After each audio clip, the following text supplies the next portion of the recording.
Senator Dante Marcoleta is recognized. Thank you, Mr. President. Mr. President, may I ask Senator Lacson if he wishes to yield some questions by way of interpellation?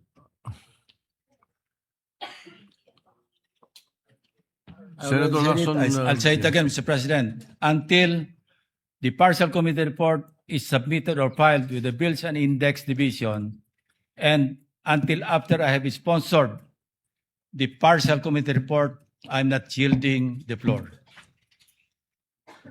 Mr. President, that is very highly unusual. Why would Senator Lacson make a precondition that the partial report should be signed by at least a majority of its members before he can yield may to interpellation? yes, may I place on record that it is the prerogative of any member of the Senate to yield or not yield.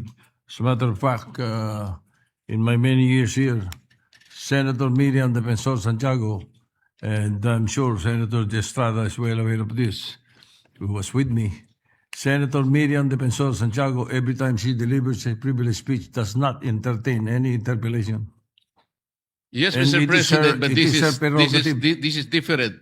And then, Because if as I said, it is the prerogative of Senator Santiago, and it is likewise the prerogative of Senator Lacson, because he wants that, as he mentioned, he wanted that his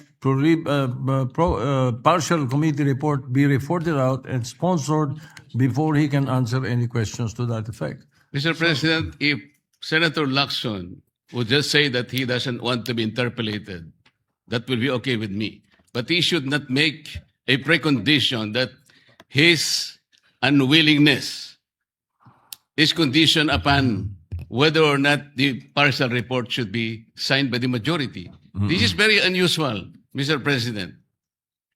Yes, we respect your opinion. And because he doesn't want to be interpellated, may I just be given the opportunity to make manifestation because my name was mentioned. Of by course, Senator Lacson. of course you may. Go Thank ahead. you, Mr. President. Mr. President,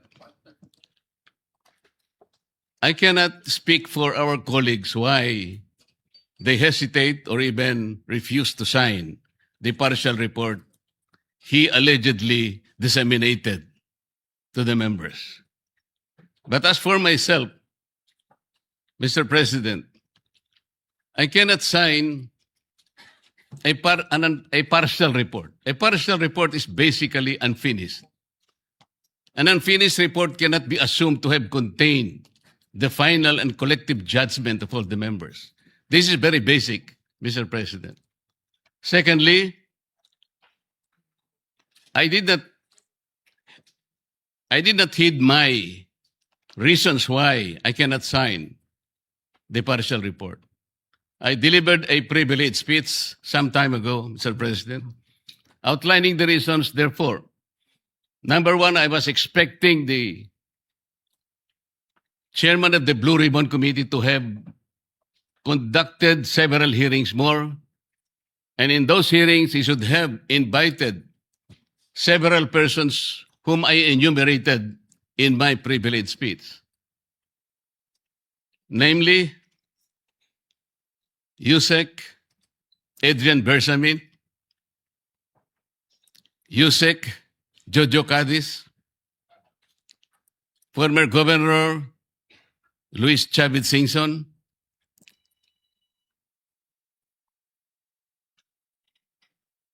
former Speaker Martin Romualdez, former Congressman Saldico by way of an apostilled sworn statement, because this is very, very possible. An apostilled sworn statement, Mr. President, as I have already advised the chairman of the Blue Ribbon Committee, is similar to a sworn statement notarized by the Philippine Consulate in any part of the world, because this apostilled manner or method of subscription was already adopted by the Supreme Court in one of its resolutions, Mr. President. I also advocated that the 18 ex-soldiers be immediately be invited because they have so much to say. Because I thought he said, and he emphasized at some point, that wherever the evidence is, the BRC will be led thereto, Mr. President. Ang sabi pa po niya, Mr. President,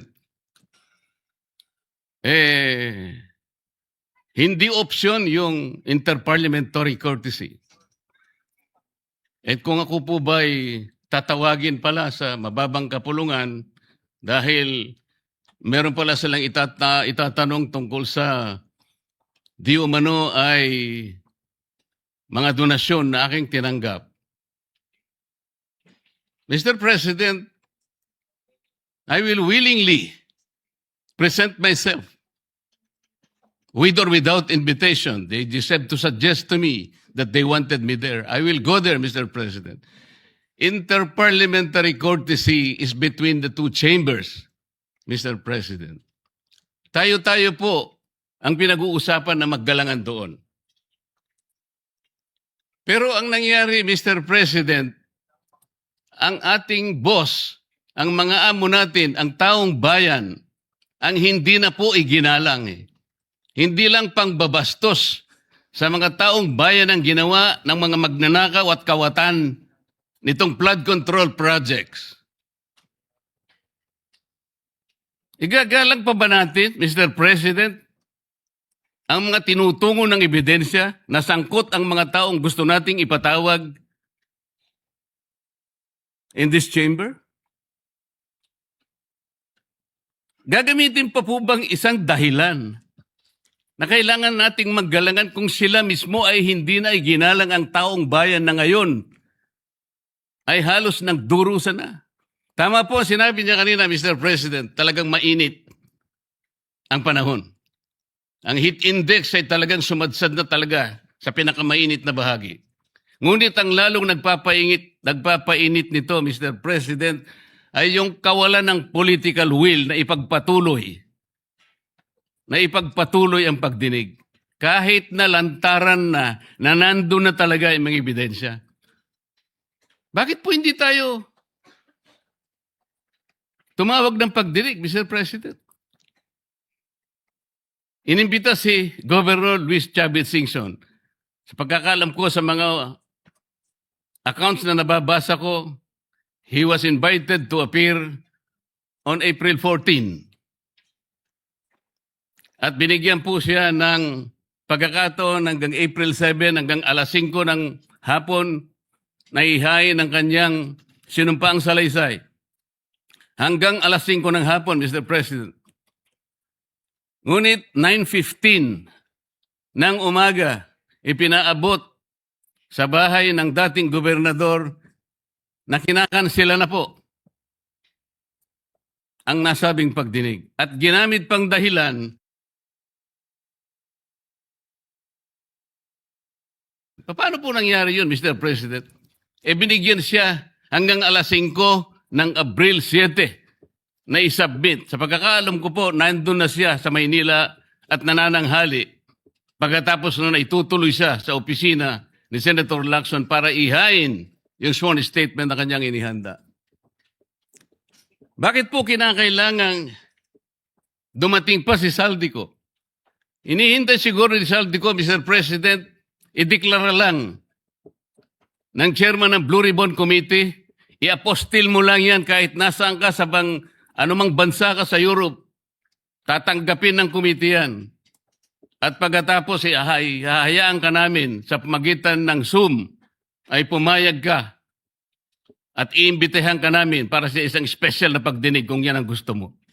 Yun lang siguro gusto niyang marinig. Bakit ikukondisyon pa natin ang pagdating niya rito, Mr. President, kung yung apostille sworn statement is sufficient enough for him to do just that? Ano po ba tayo rito? Nagtatakip po ba talaga tayo? Mr. President, kayo po ay maaring makapagtestigo sa sasabihin ko. Nung isang araw po, pinuntahan ko kayo sa inyong opisina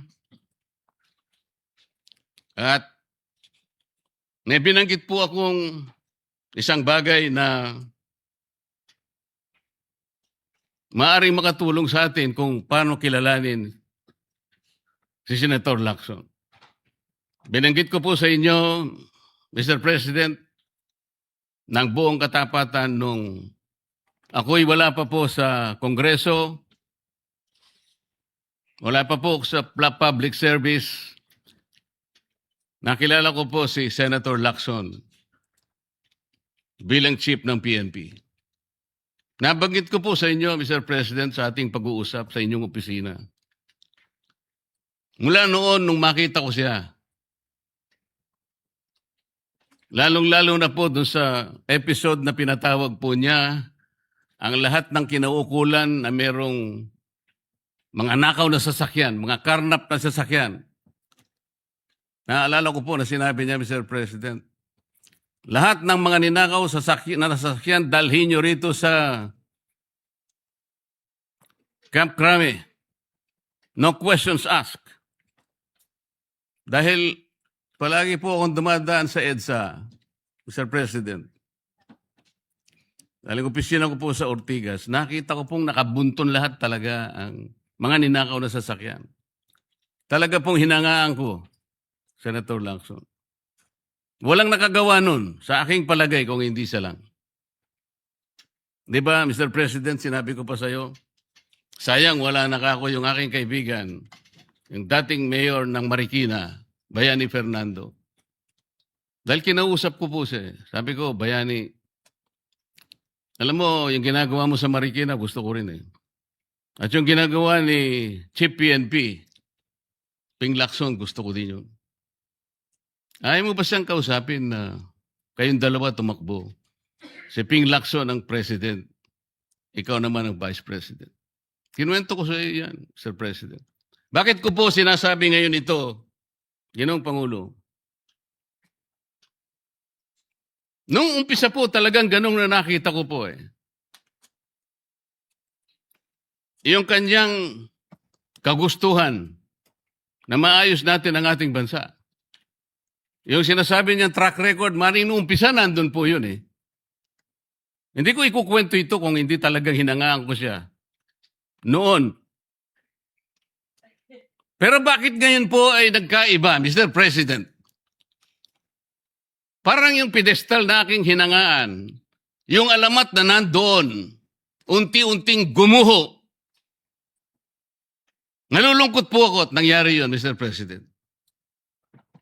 Ang sabi ko pa nga hindi ba tayo dapat maglaban-laban dito eh. Ang kapakanan ng mamamayan ng ating bansa, ang importante rito po eh. Yung direksyon natin. Bakit kailangan akong palaging pinapasaringan? Hindi naman po ang aking kagustuhan eh. Kung sino yung dapat na sumikat o sino yung dapat magpasikat, hindi po yun eh. Isa lang po ang sikat dito, Mr. President. Ang taong bayan na pinagsisilbihan nating lahat. Doon po natin ituon ang lahat ng ating makakaya, ang lahat ng ating energy. Malampasan sana natin ang problemang ito. Ngunit, yung hindi po pagganap sa tungkulin. Yun po yung hinahanap ng tao, Mr. President. Napakainit na po ng panahon talaga. Pinapag-iinit pa ng paghihintay nang hindi malaman hanggang kailan maghihintay ang taong bayan.